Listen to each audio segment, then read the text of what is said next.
순직 해병 특검팀이 윤석열 전 대통령과 이종섭 전 국방부 장관 등 12명을 오늘 재판에 넘겼습니다. 특검은 수사 결과 이른바 VIP 경로 이후 수사 기록 회수와 박정훈 대령에 대한 보복 등 일련의 수사 외압 범행이 조직적으로 이루어졌다고 밝혔습니다. 진기훈 기자입니다. 순직 해병 특검팀이 오늘 윤석열 전 대통령과 이종섭 전 국방부 장관, 조태용 전 국정원장 등 12명을 직권남용 권리행사 방해 등 혐의로 재판에 넘겼습니다. 지난 2023년 7월 경북 예천군 집중호우 실종자 수색 과정에서 순직한 해병대원 사건을 수사하는 과정에서 외압에 관여한 의혹을 받는 인물들입니다. 특검은 윤 전 대통령이 수사 결과에 경로를 표시한 이후 대통령실과 국방부 등에서 해병대 수사단과 국방부 조사본부 등에 직간접적으로 외압을 행사한 걸로 봤습니다. 윤 전 대통령의 이른바 VIP 경로에 따라 이종섭 전 장관이 당시 수사단장이던 박정훈 대령에게 수사기록 이첩을 보류하라는 부당한 지시를 내렸고 이에 불응한 박 대령에 대한 보복으로 보직해임과 항명죄 수사가 이루어졌다는 겁니다. 국방부 법무관리관실을 통한 수사기록 회수와 수사 결과 변경 등 일련의 직권남용 범행이 이루어졌다고 특검은 설명했습니다. 특검은 공소장에 윤 전 대통령이 임성근 전 사단장을 혐의자에서 빼라는 개별적이고 구체적인 지시를 했다고 명시했습니다. 이 지시를 이종섭 전 국방부 장관 등이 순차적으로 하달해 수행함으로써 대통령실과 국방부, 해병대 사령부 관계자들이 조직적으로 직권을 남용해 군사경찰 직무수행의 독립성을 침해했다는 게 이번 공소 제기의 요지입니다. 이번 기소 대상자에는 박진희 전 국방부 군사보좌관, 김동혁 전 국방부 검찰단장, 유재은 전 국방부 법무관리관, 김계환 전 해병대 사령관 등도 포함됐습니다. 이 외에도 신범철 전 국방부 차관과 전하규 국방부 대변인도 기소됐습니다. 연합뉴스TV 진기훈입니다. 특검은 순직 해병 사망 사건과 관련하여 해병대 수사단의 수사 결과를 변경하기 위해 외압을 행사한 윤석열 전 대통령 및 이종섭 당시 국방부 장관 등 관계자 12명을 직권남용 권리행사 방해죄 등으로 오늘 불구속 기소하였습니다. 사건의 진행 경과에 대해 간략히 말씀드리겠습니다. 2023년 7월 최상병 사망 직후 해병대 수사단은 사고 당일부터 신속한 수사에 착수하여 열흘 동안 80여 명을 조사하고 임성근 전 사단장을 포함한 8명을 혐의자로 판단하였습니다. 이러한 수사 결과는 해병대 사령관, 해군 참모총장, 국방부 장관에게 순차로 보고되어 아무런 이견 없이 결재가 이루어졌고 언론 발표 및 국회 설명을 앞두고 있었습니다. 그러나 이를 보고받은 윤석열 전 대통령은 국가안보실 회의에서 경로하여 사단장까지 처벌하는 것에 강한 질책을 했고 이때부터 대통령실 및 국방부 고위직들의 조직적인 직권남용 범행이 이루어지기 시작했습니다. 국방부 장관 이종섭은 수사 결과를 변경하기 위해 수사 기록의 경찰 이첩을 보류하라는 위법 부당한 지시를 하였습니다. 국방부 법무관리관 유재은은 해병대 수사단장에게, 국방부 장관 군사보좌관 박진희는 해병대 사령관에게 각각 연락하여 해병대 수사단의 수사 결과를 변경하도록 압박하였습니다.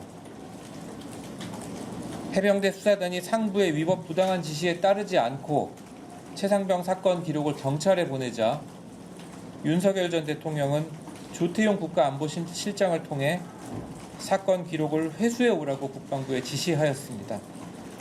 국방부 장관 신범철에게는 박정훈 대령에 대한 선보직 해임, 항명 수사 등을 지시하였습니다. 이에 따라 해병대 사령관 김계환은 박정훈 대령의 보직을 해임하였고 국방부 검찰단장 김동혁은 박정훈 대령을 집단 항명 수괴죄로 입건하여 수사를 개시하였습니다. 이후 최상병 사건 기록은 국방부 장관 직속인 국방부 조사본부에 이관되었습니다. 조사본부 역시 재조사 결과 임성근 전 사단장에게 혐의가 인정된다는 결론을 냈지만 박진희 전 군사보좌관은 사단장을 혐의자에서 제외하는 방향으로 수사 결과를 변경시켰습니다. 이처럼 피고인들은 조직적으로 실행 행위를 분담하여 직권남용 범행을 저질렀고 이로써 군사경찰 수사의 공정성과 직무 수행의 독립성을 침해하였습니다. 특검은 이 사건 수사를 통해 해병대 수사단장 박정훈 대령에 대해 가해진 일련의 보복 조치들도 확인하였습니다. 국방부 검찰단의 2차례 체포영장 청구와 1차례 구속영장 청구 과정에서 직권남용 감금, 공무상 비밀 누설 등 범행이 있었던 것으로 확인했습니다. 또한 군 검찰이 편파적인 수사와 증거 제출 등 공소권을 남용하여 박정훈 대령을 항명죄 및 상관 명예훼손죄로 기소하고 항소한 것으로 판단하였습니다. 이에 특검은 억울한 누명을 쓰고 재판을 계속 받게 된 박정훈 대령의 조속한 신분 회복을 위하여 항소를 취하하였습니다. 이 사건은 독립적으로 이루어져야 할 해병대 수사단의 수사 권한을 침해하는 것을 넘어서서 법과 원칙에 따라 정당하게 직무를 수행했던 해병대 수사단에게 국방부가 조직적인 보복 행위를 했다는 점에서 중대한 권력형 범죄에 해당한다고 특검은 판단하였습니다. 특검은 수사의 공정성과 직무 수행의 독립성을 침해하는 수사외압 행위를 엄정하게 처리할 필요가 있다고 생각하며 앞으로 법과 원칙에 따라 이 사건 공소 유지에 최선을 다하겠습니다. 이상으로 오늘 브리핑 마치겠습니다.